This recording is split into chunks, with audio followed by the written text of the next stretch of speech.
राधे राधे। गुरुदेव भगवान की जय।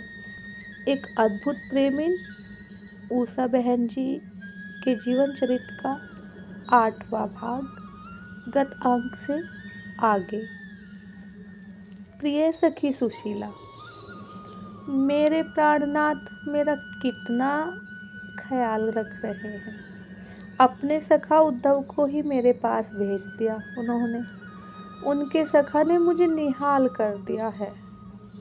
उन्होंने मुझे सब कुछ दे दिया। जन्मदिन की वेला थी, सब लोग मुझे कुछ न कुछ उपहार दे रहे थे, पर मेरे प्राणनाथ ने उन्होंने तो अपना सखा मेरे पास भेजकर अपनी लीला चिंतन ही दे दी। मैं क्या बताऊं तुम्हें, बताया नहीं जा सकता, क्योंकि चिन्मय धाम का वर्णन भी चिन्मय ही होता है, शैली भी चिन्मय ही होती है। मैंने अनुभव किया। वो श्री कृष्ण सखा मेरे कमरे में आ गए थे।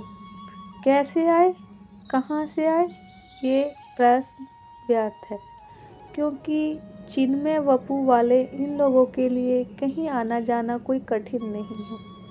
सखी सुशीला, मैंने उनसे पूछा था कि आप क्यों आ रहे हो मेरे पास, तो वो सहज भाव में बोले, तुम्हें लीला जगत में पहुंचाने के लिए। मैंने तुरंत उनके लिए एक चौकी लगाई। वो उसमें बैठ गए। मैं हाथ जोड़कर नीचे बैठ गई थी, पर पता नहीं उन श्री कृष्ण सखा ने क्या प्रेषित किया। मेरे हृदय में लीला चिंतन गहन चल पड़ा। मैं जा रही थी तो प्रियतम ने देखा मुझे। श्री कृष्ण मेरे प्राण ने उठा लिया था मुझे। ओह, मैंने क्या पुण्य किए थे। नहीं नहीं, वो पुण्य से कब रीझते हैं। फिर संस्कार, नहीं, संस्कार भी नहीं। सत्संगति, सत्संगति के वश में भी नहीं है वे। फिर क्या, बोलो हे श्री कृष्ण सखे, फिर उन्होंने मुझे गोद में कैसे उठाया, ये तो उन्हीं से पूछना पड़ेगा। ये कहकर श्री कृष्ण सखा हंसे। मैं झेप गई। बात सही है, ये तो वही बताएंगे, पर मैं बोरा गई। उस आनंद ने मुझे कहीं का ना छोड़ा। मैंने अपनी आंखें मली। मैं जागी, पर सारा संसार सो रहा था। तभी मैंने देखा, ओह, वो नील माधुरी, अद्भुत सौंदर्य, लावण्य, हृदय को हठात वश में कर लेने वाला आकर्षण पास लिए हुए मुझे बंदी बना लिया था। ओह, वह रूप सुधा, वह घुंघराले केस, वह मंद हास्य, और उनकी पीतांबरी का वह छोर, उसी में तो मेरा दिल बंधा था। उनके वो सुरभित बाहु, आहा, लगता है वो कस ले। ये बंधन तो लाखों मुक्ति से सुंदर है। उन्होंने मुझे बांध लिया। हाँ, सच में बांध दिया, अपनी नेह की डोरी में। ओह, मैं शायद इससे ज्यादा कुछ बता नहीं पाऊंगी। फिर मैं खो गई थी अपने श्याम पिया के वक्ष में। सखी सुशीला, वो श्री कृष्ण सखा आते रहते हैं अब मेरे पास। मुझे उनका संग बड़ा प्रिय लगता है। एक बात बताऊं सखी, मुझे तो लगता है मेरे प्राण प्रिय अब मुझे अपने पास बुलाकर ही मानेंगे। तभी तो अपने सखा को मेरे पास भेज रहे हैं। ना, तुम मत कहना कुछ भी बाके बिहारी को। ना, मैं कह रही हूँ, वो क्या करते हैं हम दोनों देखेंगे। बहुत आनंद आ रहा है इन दिनों सखी, मैं बता नहीं सकती। शेष मिलने पर, तुम्हारी सखी उषा। मानसिक रूप से पूर्ण स्वस्थ है उषा। ये बात मैं आप लोगों को इसलिए कह रहा हूँ ताकि आपको ऐसा ना लगे कि उषा बहन जी की कहीं मानसिक रूप से रुग्ण तो नहीं है। अगर नहीं है तो ये श्री कृष्ण सखा फिर कौन है? देखिए, हम जड़त्व में ही जीते हैं, इसलिए हम सोचते भी वही हैं। चिन्मय जगत में पल पल, पग पग में चमत्कार होते रहते हैं। उषा जी बुद्धिमान महिला है और तार्किक भी है। आप बस इतना समझिए, ये श्री कृष्ण सखा है चिन्मय। हमारे जैसा भौतिक देह इनके पास नहीं है। ये देह तो जड़ है, इनके पास तो चैतन्य देह है, चिन्मय वपु है। उषा के यहाँ ये कभी भी आ जाते हैं, ये अर्धरात्रि को भी आ जाते हैं और भोर में भी। जब आते हैं तो उषा जी का कक्ष जगमगा जाता है। ये कुछ न कुछ सुनाते हैं, और सुनाते इसलिए हैं ताकि लीला राज्य में उषा जी का प्रवेश हो जाए। प्रारंभ में उन्होंने लीला चिंतन यहीं का बताया, जिस जगत में हम हैं वहीं से ऊपर उठो।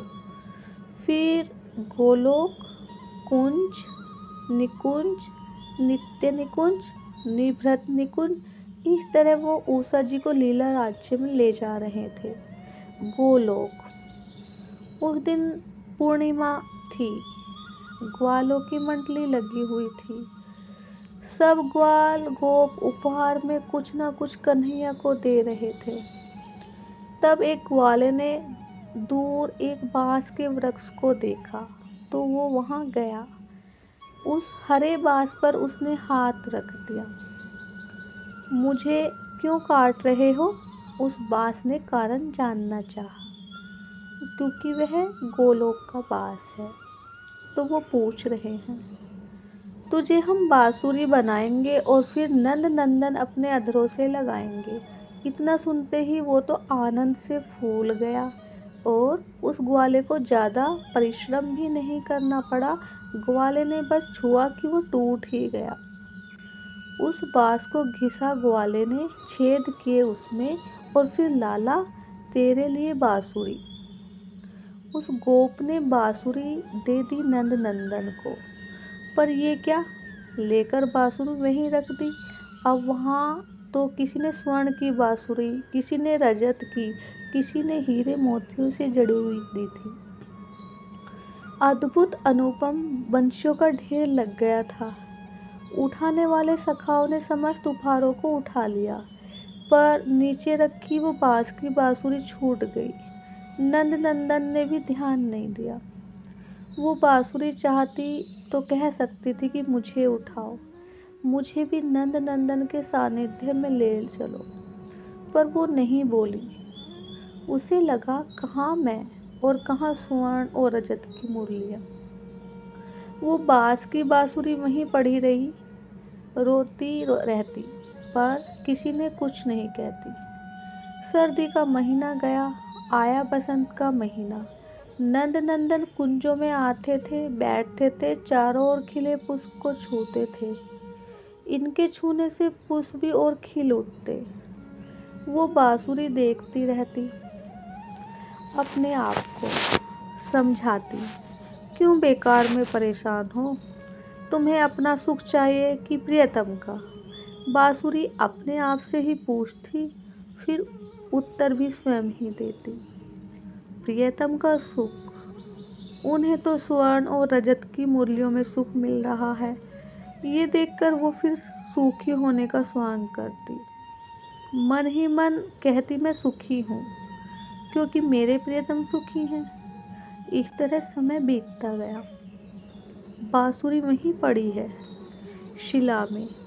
नंद नंदन यहीं आते तो हैं, बैठते भी हैं, पर बांसुरी को आज तक छुआ नहीं है। पर ये तो अधरों को देखती हैं, फिर कहती, कर स्पर्श तो मिला नहीं अधर तक, तो शायद ही कभी। ये फिर दुखी हो जाती। आज शरद की रात्रि आई। नंद नंदन किसी को बिना लिए आज कुंज में चले आए। ग्वाल वाल शयन के लिए चले गए हैं। ये अब आगे बढ़े और उसी कुंज में पहुंच गए। आज पूर्णिमा है, शरद पूर्णिमा। चारों ओर पुष्प खिले हैं। उनकी सुगंध से वन प्रांत महक रहा है।